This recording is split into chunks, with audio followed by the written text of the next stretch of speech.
Testing, one, two. Yes, the blue light is on. Sometimes people think that calling on God is being spiritual, that inviting an outside force to our lives will make everything rosy and just peachy. But the real truth is that we must invite everything that's already within us to grow.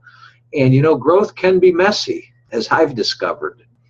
Hello, everyone. My name is James Nussbaumer, and I'm the author of these two books. The first one is the pilot of the ever-developing series, and it's called The Master of Everything.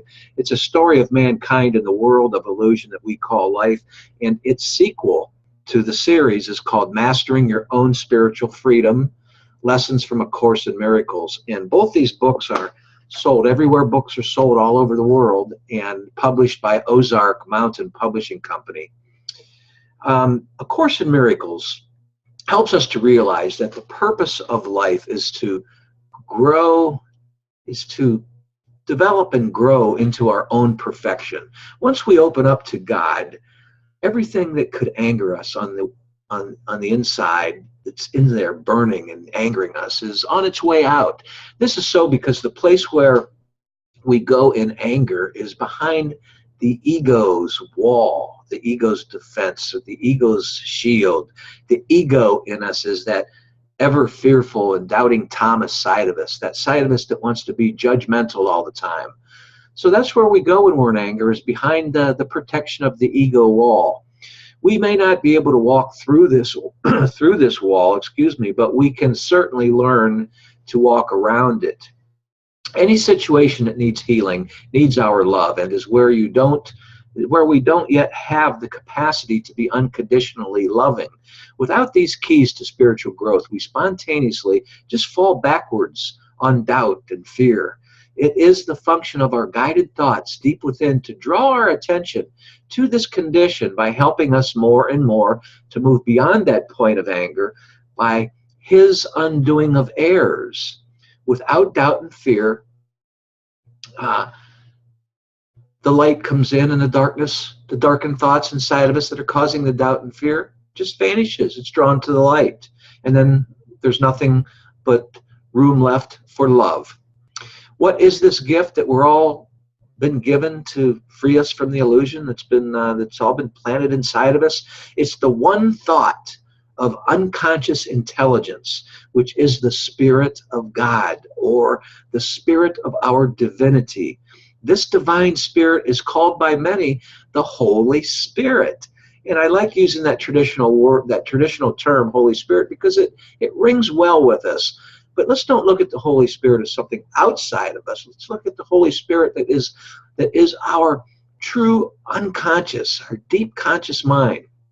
Our deep unconscious mind, which really in reality is our real consciousness, not influenced by the ego.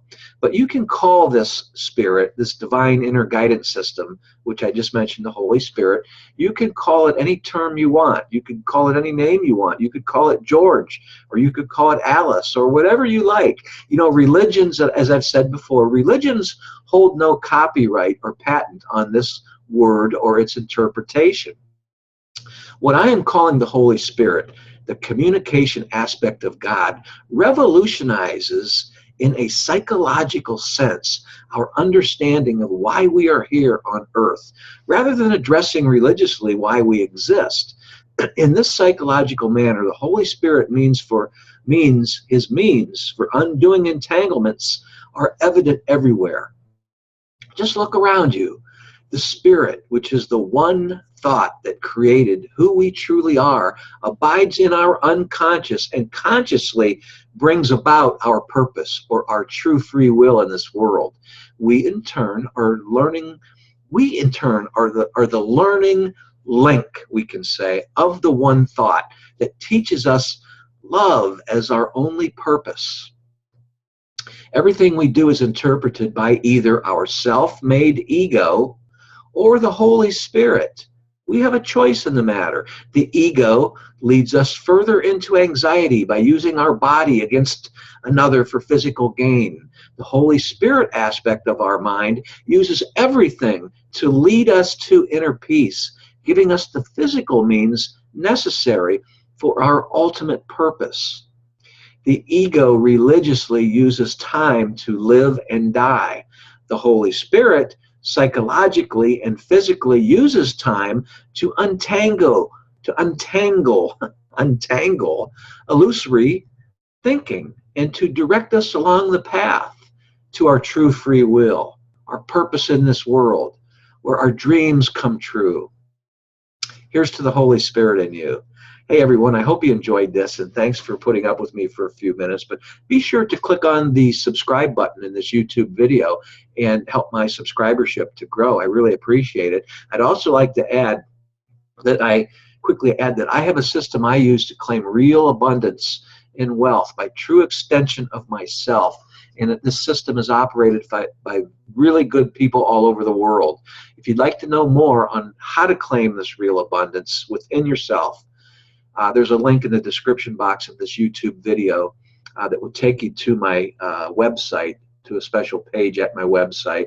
If you're already at my blog site, you'll find that link to the Real Abundance section there on the blog site. I wish the best for you, and I hope you're thinking a lot about your own natural gifts and how you can extend them and ultimately get to the dreams that you have for yourself and live them every day. Thanks again, and God bless.